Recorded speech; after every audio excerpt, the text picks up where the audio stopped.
My school has a big library. There are many books kept in this library. My school library is a peaceful place. Students go to the library for study. A library is one of the most important part of a school.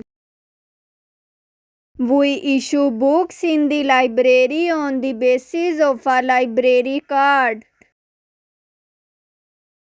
My school library has many desks and chairs. It encourages us to study more. It has many books of national and international writers. It gives us an environment of peace which enhances our focus abilities.